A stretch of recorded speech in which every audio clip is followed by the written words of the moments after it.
The invisible neighbor. When Hamza Ali moved into the old apartment building on the edge of the city, he was told only one thing by the landlord. Flat 3B is empty.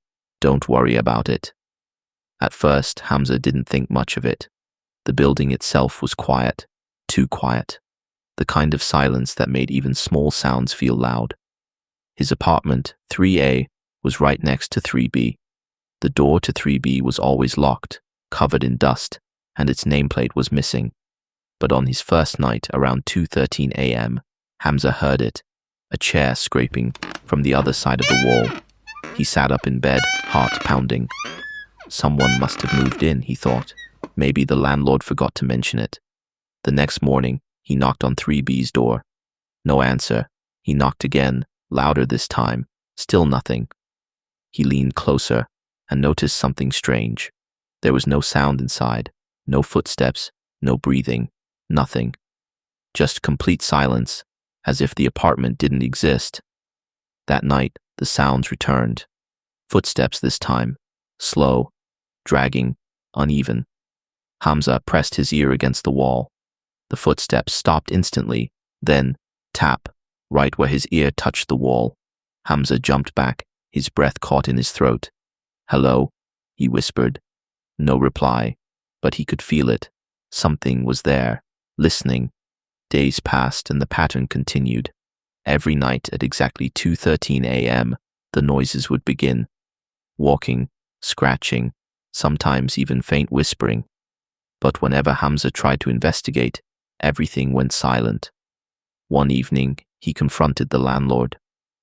"There's someone in 3B, Hamza insisted. "I hear them every night." The landlord's face went pale. "That's not possible," he said quietly. 3B has been empty for years. "Then who's making those sounds?" The landlord hesitated. "Just ignore it," he muttered before walking away. That answer only made things worse. That night, Hamza decided to record the sounds. He placed his phone against the wall and waited. 2:13 a.m. Right on time. The footsteps started again, but this time, louder, closer. Then came something new. A voice, soft, broken, whispering. "You can hear me?" Hamza froze. Finally, his phone slipped from his hand. The wall began to tremble slightly, as if something on the other side was pushing against it. "Let me out." A loud bang shook the room. Cracks formed on the wall. Hamza stumbled backward, eyes wide with terror. From within the crack, something dark moved, like a shadow trying to squeeze through. A hand appeared, thin, pale, twisted, reaching. Hamza screamed and ran out of the apartment, not stopping until he reached the street. The next morning, he returned with the landlord and a few workers. They broke open the wall between 3A and 3B.